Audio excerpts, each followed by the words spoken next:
Good evening, students. Today we are starting with the fourth unit of the 10th class, that is carbon and its compounds.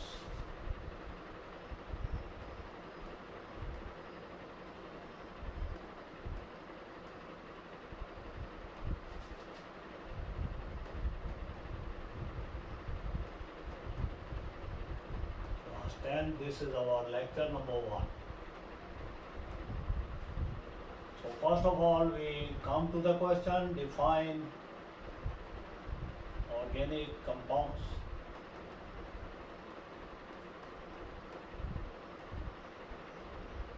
So, what are organic compounds? Organic compounds are defined as the covalently bonded compounds of carbon, or they are said to be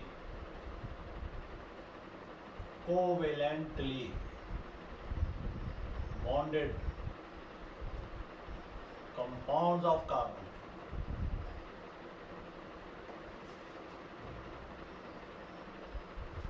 or they are hydrocarbons, which include alkane, alkene, alkynes and their derivatives.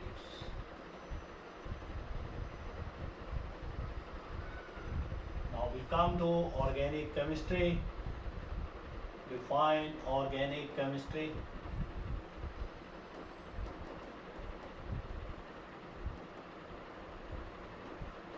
So it is a branch of chemistry which deals with the study of covalently bonded compounds of carbon, or which deals with the study of hydrocarbons and their derivatives. So study of hydrocarbons and their derivatives. Now we come to another important question. What is vital force theory?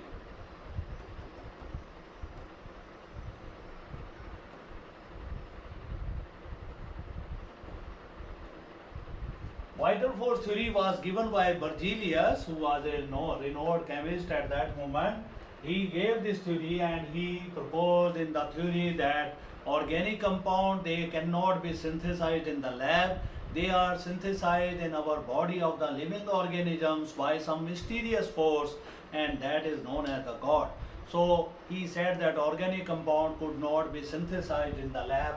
This is vital force theory. This was given by Berzelius. According to this theory,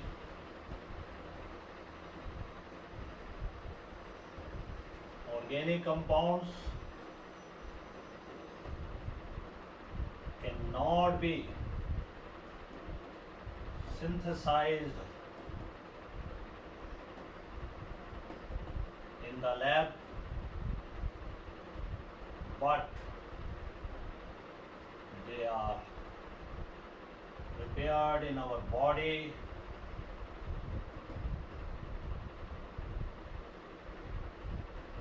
by some mysterious force.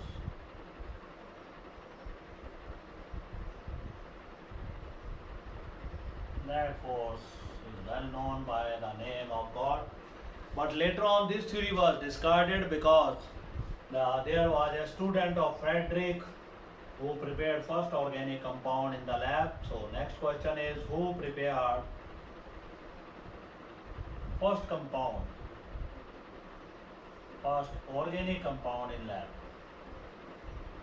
So that was prepared by F. Wohler. Frederick Wohler prepared first organic compound in the lab. He heated potassium cyanate with ammonium sulfate and got a compound K2SO4 plus urea. So urea was the first organic compound which was prepared in the lab. After preparing this compound, the F. Wohler went to his teacher Berzelius and told him that, sir, I have prepared this compound in the lab. According to you, organic compound cannot be prepared in the lab, but I have got this compound urea in the lab. So Berzelius could not believe it, and he said to his student, no, you have not prepared the urea or organic compound in the lab. I have already given a theory, vital force theory, according to which organic compound they cannot be synthesized in the lab. Go away from this place. Have not synthesized any compound. But at the same time, number of organic compounds they were prepared by some other scientists. For example, methyl alcohol was prepared, phenol prepared ethyl alcohol, then Mars gas, methane that was prepared. So when the more number of organic compounds they were prepared in the lab, then the theory of Berzelius, that was vital force theory, that was discarded, and then organic compound they were kept under separate branch. Now we have the question, why organic compounds are kept under separate branch of chemistry.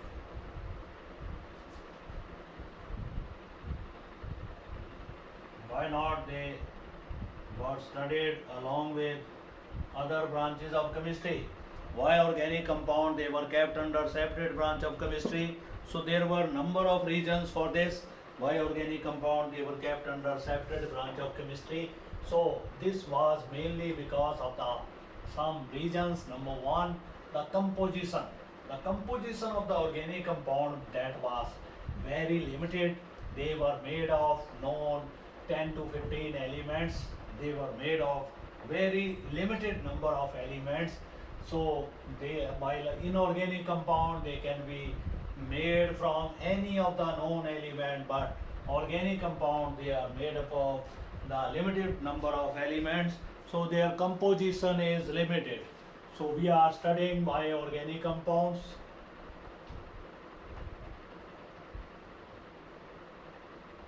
kept under separate branch.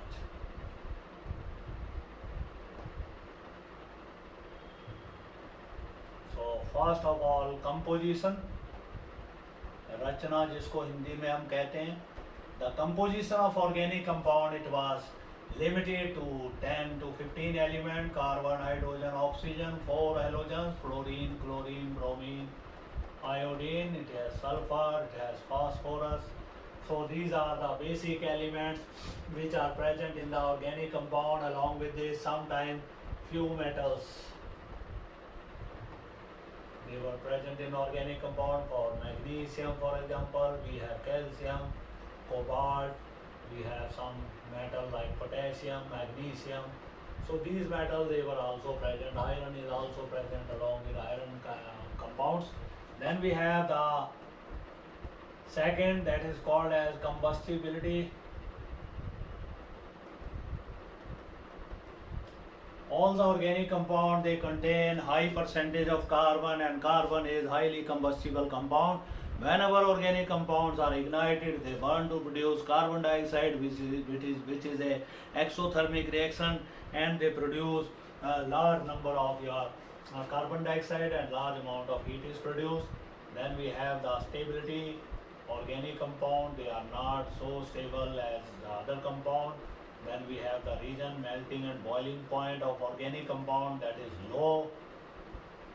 Stability is less. Combustibility highly. Then we have fifth, they contain functional group. All organic compound they are characterized by functional group. Functional group is an atom or group of atoms which is responsible for the functionality of the organic compound, which are responsible for chemical properties. Alcohols have OH group in alcohols as a functional group. We have carboxylic group in carboxylic acids. So these are the functional group. Then we have homologous families. All the organic compound they exist in the different families.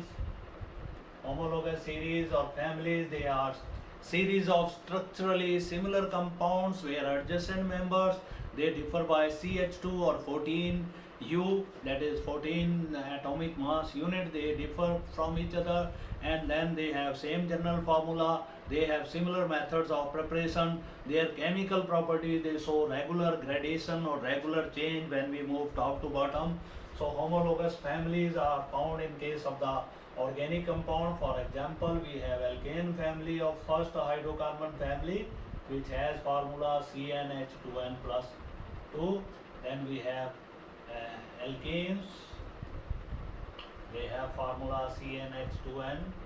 Then we have alkynes, we have formula CnH2n plus 2 minus 2. Then we have alcohols, they have formula CnH2n plus 1. OH group is there. We have carboxylic acid, RCOOH. We have amines, RNH2, where R stands for alkyl group, CnH2n plus 1. So this is alkyl group. They exist in the homologous family. Combustibility is high, stability, then they are non-conductors. They do not produce ions, as we have done in previous chapter. Alcohols and your glucose, although they have OH bond, but they do not produce H positive ion. That's why they are non-conducting in nature. Then we have the isomerism. All the organic compound, they show isomerism. The molecular formula of the compound remains same, but their structures they become different. For example, we have butane, CH3, CH2, CH2, CH3. This is normal butane. 4 carbon attached in straight chain. Then we have another isomer of this. This is your isobutane. So these are called as isomers. Both compound they have 4 carbon. They have 10 hydrogens. So they are isomers of each other. So all these properties they suggest that organic compound cannot be studied under the same banner of other branches of chemistry. Then we have the catenation. Most of the organic compound carbon has wonderful property of catenation, due to which it can form a straight chain compound, it can form branched chain compound, it can form cyclic compounds. So due to formation of large number of compound by carbon, due to its catenation property, it can form large number of compounds. Therefore, number of organic compound it became very large due to catenation property of the your carbon. So it was difficult to keep them in the other branch of chemistry. Then they have nature of bonds. The nature of bonds in organic compound, they have covalent bonds. All the organic compound they possess covalent bonds, which is non-ionizable. Due to covalent bonding, they do not produce ions and they do not conduct at all. So these are the properties due to which organic compounds they were kept under the separate branch of chemistry. Then we have few more questions. Let us discuss those questions.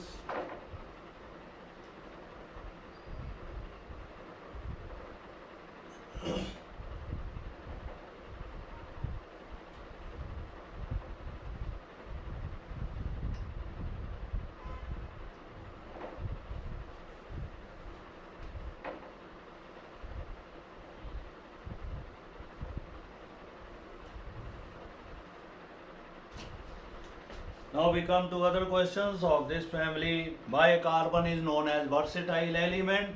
The element carbon has great utility in the elemental as well as in the combined state.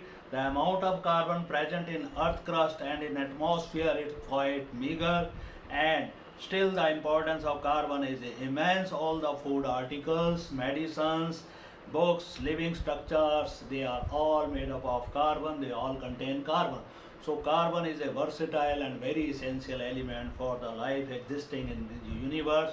It is very essential for the formation of organic compound on which life is based. So what is ABC of chemistry? Carbon, hydrogen and oxygen, they are called as ABC of chemistry. Then bonding in carbon, it possesses covalent bond. It can form 4 covalent bond at a time, due to which it forms large number of straight chain, branch chain, cyclic, aromatic hydrocarbons.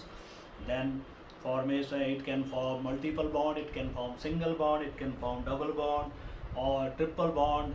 All these properties, number 1 catenation, second is formation of covalent bond, third is formation of 4 bonds, fourth is formation of all types of compounds, straight chain, branch chain and cyclic compounds, fifth is formation of your large number of aromatic compounds, polycyclic, monocyclic compounds, all these properties they make carbon as a versatile element. Then we have explain the phenomena of covalency. Explain phenomenon of covalency or formation of covalent bond.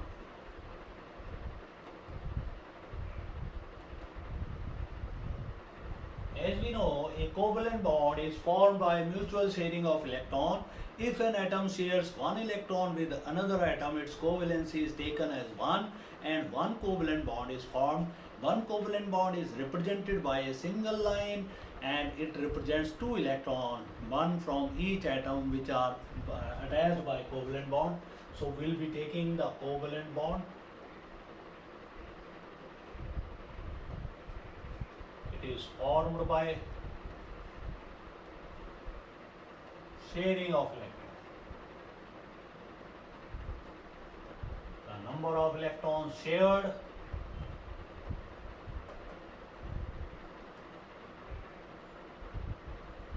is called as covalency of that atom. Now we'll be establishing covalency of hydrogen, oxygen and nitrogen. So examples are, first of all we take formation of H2 molecule. H takes one electron, shares one electron with another H, forming H2 molecule. It is having one covalent bond, covalency of hydrogen, that is 1. Then we have oxygen, it has a deficiency of 2 electrons. So 2 oxygen they combine together by sharing 2 electrons. So covalency of oxygen here is 2.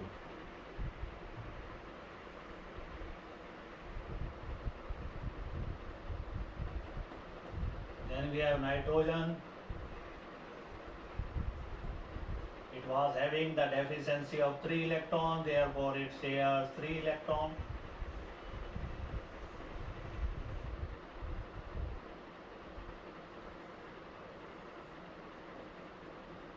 And formed 3 bond here. This is covalency is 3 here. So this is the way how to covalency is expressed. It can be expressed. These were the homo molecules. They are homoatomic molecules where both atoms they belong to the same element. Then we have hetero molecules. They are formation of CH4. Carbon can share 4 electrons with 4 hydrogen atoms. This is methane. Then we have ethane. Each carbon shares 1 electron mutually and 3 electrons with hydrogens, making 3 covalent bonds.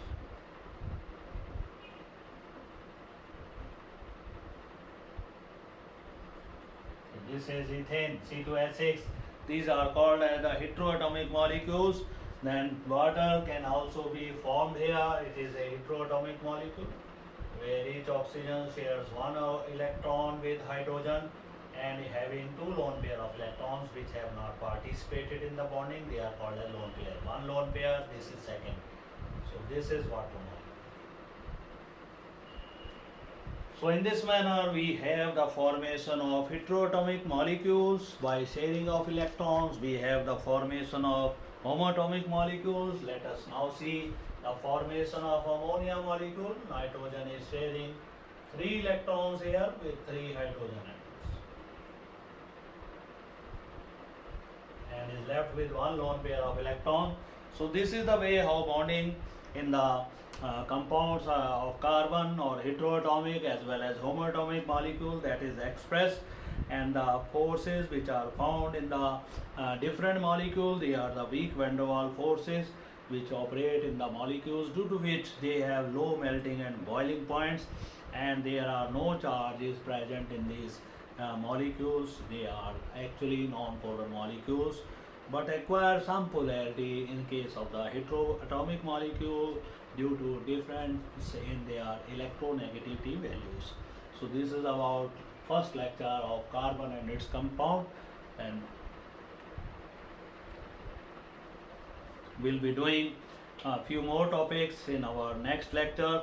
We'll be discussing the allotropy in carbon and its compounds. Thank you very much.